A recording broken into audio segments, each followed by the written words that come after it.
Ow. What's up, everyone? Punchy back with Higurashi When They Cry, Chapter 4, Himatsubushi. And last time we had a ton of tips to get through. I'm pretty sure that was majority of the last video. But we also got a peek into life with young Mian and slightly younger Oryu. And how they kind of we know that Mian is kind of second in command, I believe is what we gathered from chapter 2. And how similar I guess she is to Oryu, because Coach was there and Coach said something and then they both had this evil look on their face. They're both smiling, but I mean you could feel what was behind it. Anyway, let's get on with it and see how Akasaka's doing.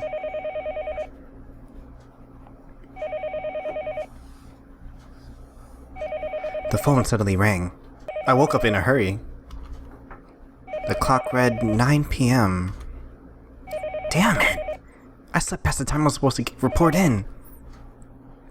I picked up the receiver. Akasaka-sama, you have a call from an outside line. Shall I connect you? It's from a coworker named Kanu-sama. I knew it. I didn't call in, so they had phoned me. Sorry, please put them through. Understood. I'll connect you, so please hang up the receiver for the time being. After I had put down the receiver for a few seconds, the phone began to ring.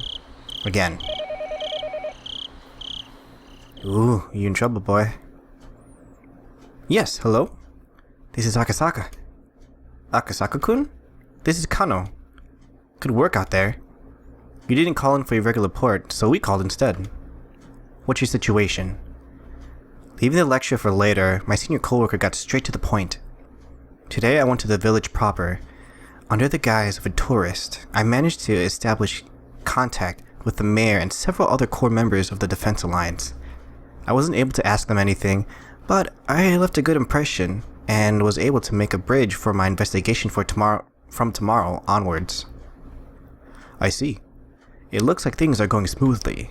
Akasaka-kun, you seem rather naive sometimes, but that might have worked in your favor. I guess you made some good progress for now. I don't have the experience to make a comparison, so I don't know if that's good or not. I think things went well for today, though. Did you find out anything from the prefectural or local offices? Does it look as though the Onagafuchi Defense Alliance is unrelated to this incident?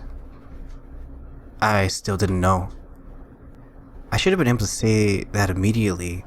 I only had to say that, but for some reason, I hesitated. I'm still investigating, so I don't know what to say yet. I see. Could you let us know as soon as possible? I think you understand, but after tonight, it'll have been a full 4 days since the kidnapping happened. They didn't set a time limit, but it's obvious that time is not on our side. I think you know that. Yeah, I know. I'll investigate a little quicker, while still being careful about it. Okay. Be sure to look after yourself. You're dealing with a violent organization here. It might be dangerous to let your guard down.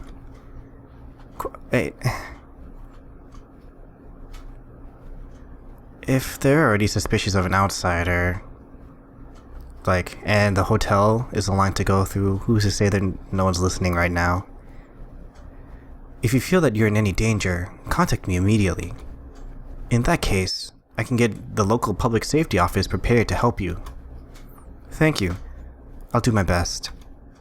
Anything else to report? I reported several bits of supplementary information, and at the very end, I decided to ask, how's the investigation going on your end? Everybody's doing their best here, but we're not making much progress. After all, the number of organizations we're investigating is vast. So if you find out the one you're investigating is in the clear, we'll have you return to Tokyo to assist some of the other officers. The chief is saying to dig up what you can on Onigafuchi, but I don't think any residential anti-dam protest group has any relation to the incident at hand. Sending somebody out just to investigate a single group makes me cringe, really. At this point, he was just complaining. He was telling me to stop taking time enjoying my trip, to finish up and get back quick. I'll try to resolve this as soon as I can. Thanks, I'm counting on you. Well then, if there's nothing else, I'm hanging up. Okay. That's all I have. As we were ending our call, he scolded me thoroughly for being late with my regular report. After that, I hung up on the phone and sprawled out on the bed. Come to think of it, I hadn't heard anything from Oishi. He was supposed to contact me about a time and place to meet with the informant tonight. I thought about getting angry with Oishi in retaliation for being scolded for forgetting my daily report. Come to think of it though, Oishi didn't really say anything other than he was just going to call tonight. Waiting for a phone call when you didn't know what time it was going to come was in itself rather difficult. Oh, speak of the devil. Just when I thought that, the phone rang. I picked up the receiver in a hurry. Hello? Well, this is a surprise. Akasaka-san, you're pretty quick to answer the phone. Are you a regular user of dating chat lines or something? I would never even try something seedy like that. The way you overreact is rather interesting. No. Want to go to a place where you can have a little bit of lewd fun? No. I'll pass. So could you please get to the point, Oishi-san? Really? Too bad. We'll leave that for next time then. Well, I'll get to the point. Many of the executives in the Onigafushi Defense Alliance had a lot of sway in the neighboring regions. Even in Okonomiya, there were a lot of people with relations to the village. That's why meeting in the Shishibon market district, far from Okonomiya, was a matter of course. Akasaka-san, over here. Did you get a little lost? Coming from the north entrance might have been a bit of a detour, but it was easier to give directions from there. No, I'm sorry for being late. Did you eat dinner already? Yeah, I already did. Well then, shall we go to a place where we can get a drink? Do you prefer Western alcohol? Or maybe sake? Would you prefer a place with or without a woman? Don't worry about it. I don't drink while I'm on the job. Hearing that, the man that Oishi had brought along bent backwards as he guffawed, clapping Oishi on the shoulder. See? Isn't he just adorable? In exchange, can you give him a bit extra? That money all came from this guy's wallet, you know. The man that Oishi had brought seemed almost like a ticket scalper or a bookie. Even his appearance was dubious. The informant grinned deviously. Hey boy. I don't know if it's someone like CDRs go, ugh. How much should you give this guy? It looks like there was quite a bit skimmed off the top, you know. Oishi's handling fee was included, as I took that into account. It seemed that the informant expected a more extravagant reaction on my part. When I responded matter-of-factly, he realized that I was an entirely different person than he was. But rather than putting a distance between us, it seemed that I had piqued his interest. I said it, didn't I? He's a serious type. But do you see, Akasaka-san? People in a line of work like ours can really use their wealth of experience to their advantage. I'm wondering exactly how the experience of drinking in a bar with women would work to my advantage. The informant, unable to contain himself, clutched at his stomach as he guffawed heedlessly of the people watching. Oh lordy, Akasaka-san, you can really judge people. That's what an education does for you. Oh, Oishi-san? You've been drinking somewhere, haven't you? Are you drunk? What's wrong with drinking when I'm off duty? Even when you're working, I'm not. Oishi, who was the sort that fooled around to begin with, was in such a good mood I couldn't figure out a way to deal with him. Completely different within me, who had come worried about getting every bit of information I could. Oishi-san, After taking so much money, you were supposed to get me information worth at least as much. I thought this, but then I realized that I was getting my information from the informant, so it didn't matter how drunk Oishi was. It was nothing I could complain about, but I still felt slightly riled up. Oishi in the format, it was no doubt a fake name, but he introduced himself as Sato. Sato, that's what's his name? What's her name's uncle, right?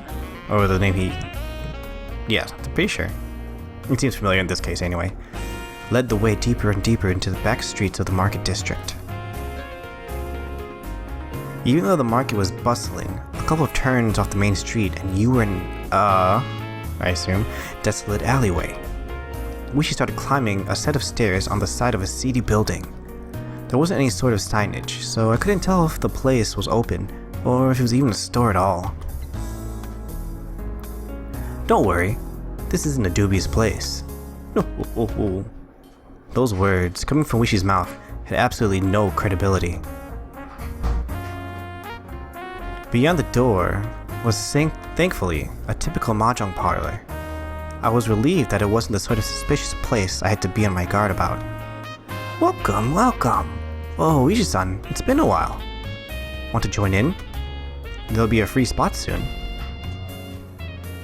No, I'm here with the group today, so it's fine. Oh, sorry to keep you waiting. Mahjong is a game played with 4 people. It seems that a middle-aged man who is going to be our 4th had already arrived and was waiting for us. You're late, Corrado. I was just thinking of going home. Oishi made an excuse as why he had taken so long. Eventually, realizing that I was a new face, the other man grew interested. That's Akasaka-san. He's a rookie who came all the way from Tokyo on assignment. They have high hopes for him. Boy, can you play Mahjong?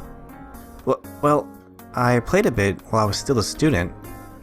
Sato and the old man cackled in unison. Their plot to sucker me out of my money was painfully obvious. I thought you'd be a bit tired from your assignment, leaving you on edge all the time. So I thought I'd give you a night to cleanse your spirit. I know asking this now might be stupid, but we're betting money on this, aren't we?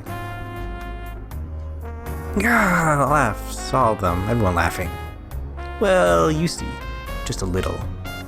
It's just a little for funsies, but it doesn't matter who loses because after this, we're using that money to go play at a very nice place. Go and play? And what kind of place would you be doing that? Without a reservation, the 3 of them started suggesting places like cabarets, high-class clubs, and even brothels. At the very least, they're the type of places you couldn't go to with money that was just for funsies. Oishi-san took all my money the other day, and I also have work to do, so I can't stay for long. Then all you have to do is win!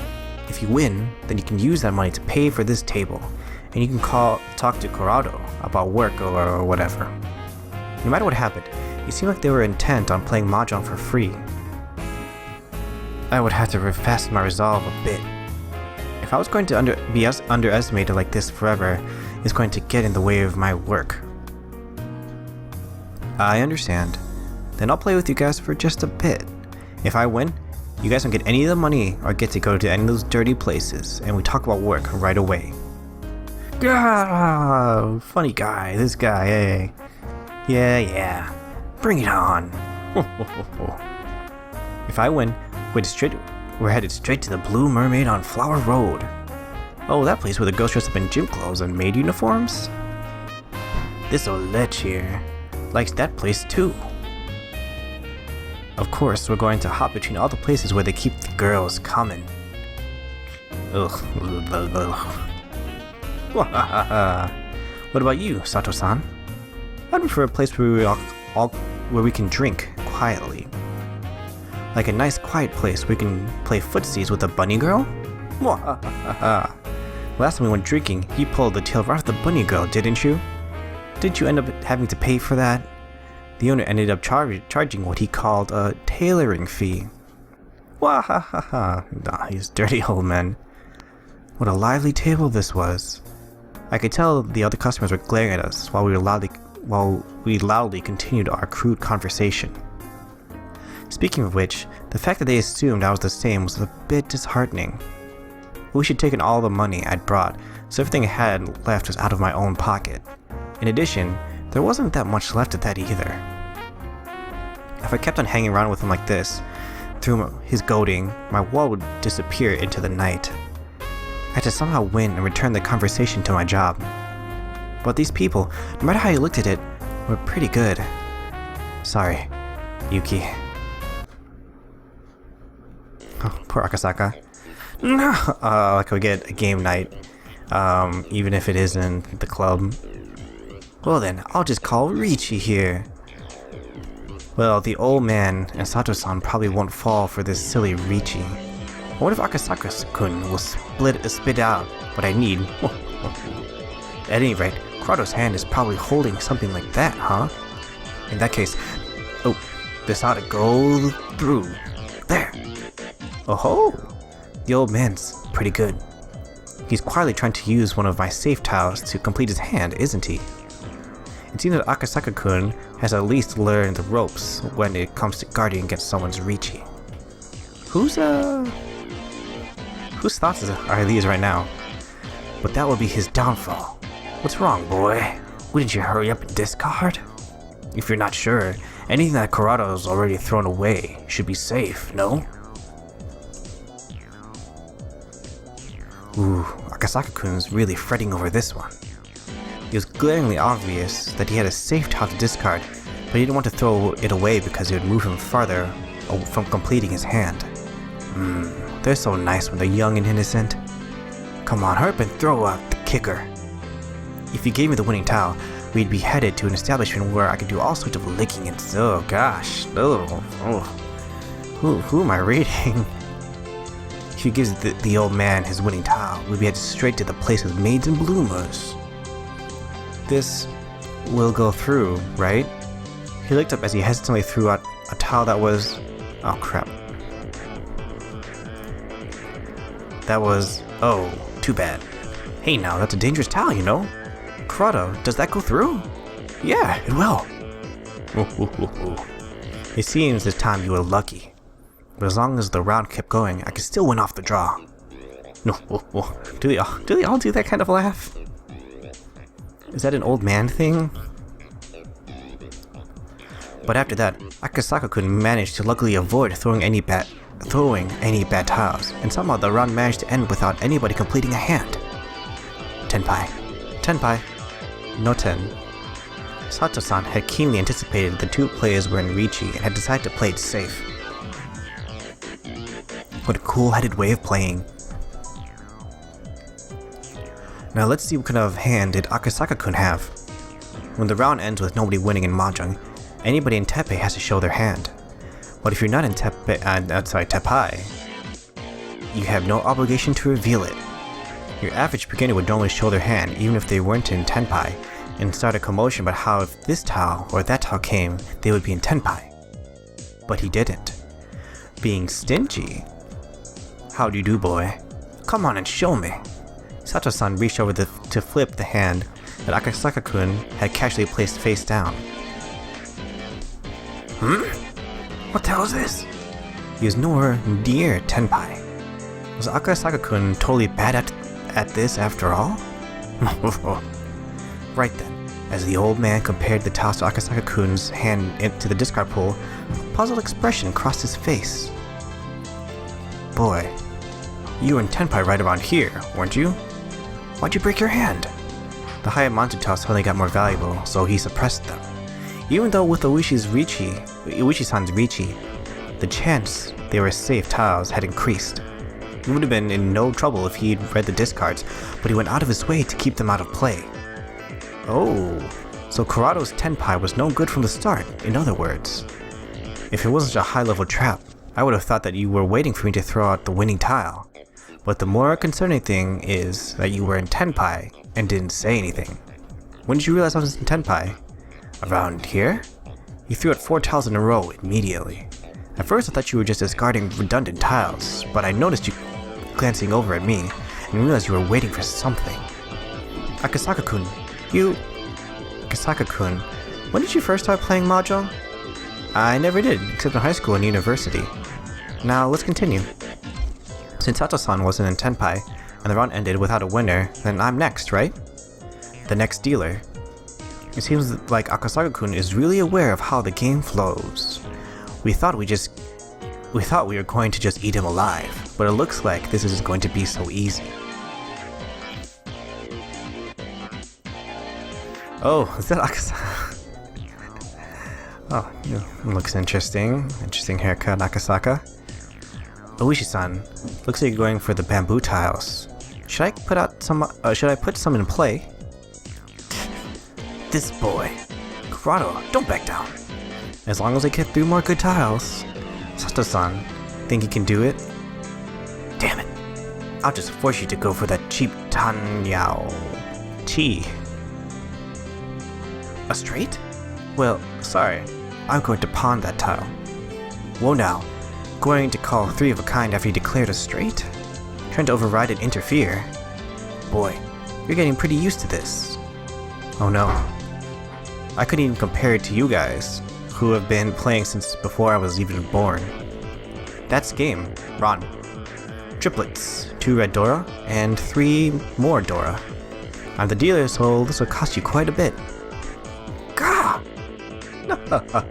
Akasaka-san, nice job. Now we'll have to get serious, won't we? Well, can you get serious about handing over your points? I'm tired, so let's end this quickly. Akasaka-kun, this is somehow unreal. Before I could realize it, there was an ominous cold air emitting from beneath Akasaka-kun's feet.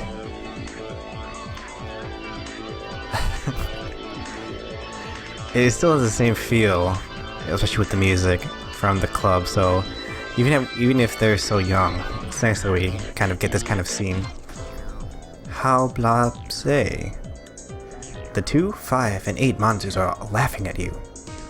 Damn it. Boy, you... Kurado, finish it. You have to end this boy's turn as dealer. I hate to admit it, but this seems like the best option. There it is. Ron. Simple straights, 1 Dora. Sorry, head bump. Ron. Straight. I know none of these terms. A head bump? You damn brat. Brat? So you'd play that sloppily against a brat? Guess that means you're worse than a brat yourself. It's so interesting. The way you guys call people like brat and boy. Akasaka-kun. That is you, isn't it? It feels like you're a totally different person. Agreed. I didn't expect him to be this kind of guy. You thought I was being a sucker, will let you drink some good booze tonight. Seems that you were a little off the mark. Ron. Triple straight, red Dora, and another Dora. Whoa! You actually did it. That's why I'm saying you guys are slacking. No matter how you look at it, you have to be able to read such an obvious 3-way weight. Akasaka-kun chuckled as he rested his chin in his hands. That pose was so fitting, it was almost scary. Hey, Kurado, this isn't what we discussed. Who the hell said he was a naive sucker ripe for the picking? Who could it be? Oishi-san, this is bad. If he keeps going like this, we're seriously going to lose. Akasaka-kun, for you to make me get serious, looks like you really want to be milked dry. Pawn. Pawn. That sounds nice. One more time. Pawn. Akasaka-kun was almost singing at this point. The tiles he had opened were all pin tiles. You can't be serious. Are you going for the flush? Pawn. Boy, are you right in the head? You've opened up 4 sets, and you only have 1 tile left, you know? That's right. Did you know? Waiting on a single tile is the hardest thing to read. Are you an idiot? With that much of your hand revealed, you don't think we'd give you a tile that you need, do you? I know what you're doing, Akasaka-san. That's not a flush or a half flush, is it? The fact that you called pawn 4 times means you're already in position for an all-triplet hand. Right now, you're far and away in the lead. You're trying to show a flush and goad us into giving you triplets, aren't you? If that's what you think. Want to try throwing out some pins? The left 5 tiles in your hand, Wishi-san. They're pin tiles you're reluctant to throw away, aren't they? Why don't you try discarding them in order from the left? You must be joking. Is he a Mahjong god? If not, he has to be the main character of a manga or something, or a video game. At the moment, the old man sent me a sign under the table. The message was simple and clear. Corrado, do it. Crush him. I don't like to cheat against kids like this. Idiot! After being disrespected like this, we can't pull back now? Well, I'm not responsible for what happens, you know. Go ahead. Here we go, boy. Richi. We'll go open. I'm waiting for a 1, 4, or 7 of pins. Most likely, the tile that Akasaka-kun was waiting for was one of those tiles. With this, Akasaka-kun was no longer capable of winning the hand. When I drew from the wall, I switched out the tile that Akasaka-kun would draw. The tile that I put there was the 1 pin. One of the tiles the old man was waiting on. Akasaka-kun discarded it a little while ago, so there was no threat of it being the one he needed. Come on, it's your turn, boy. I knew he was troubled that the tile he drew was the 1 pin. Of course, he couldn't discard it. Boy, you must be aware, but if you discard that into an open Richi, it's worth the limit, you know. You don't have to tell me that. The tile that came from Akasaka-kun's hand was an honor tile. Ugh, ain't that something? There's only 1 north wind tile left, isn't there? You were counting on a really rough wait, weren't you? But with this, Akasaka-kun's fate was decided. Brat, you're lucky you're safe. But your hand only has a single tile. You think you'll be able to run away the rest of this round? Dimension the dice. No, sorry, wrong game. So, it's going to be like that. Akasaka-kun glared at the old man with a discerning eye. This guy had pretty good instincts. Did he figure out we were cheating? Did he figure out we were cheating? Let's stop this. Akasaka-kun is a step or 2 ahead of us. Fool. You think we can stop after we've come this far? Next. Make him draw it. The next tile Akasaka-kun would draw was the 7 pin. With that, it would be settled. No matter which one he discarded, he played right into the old man's hand. An unavoidable full payout. When I drew my tile, I sneakily swapped Akasaka-san's... Achoo! Crash. What? Akasaka-kun suddenly sneezed, collapsing the wall of tiles in front of him. Hey, what are you doing? Sorry, I accidentally knocked over the wall when I sneezed. There's a penalty for that, right? I'm the dealer, so 4,000 to everybody? Or is the penalty my point sticks?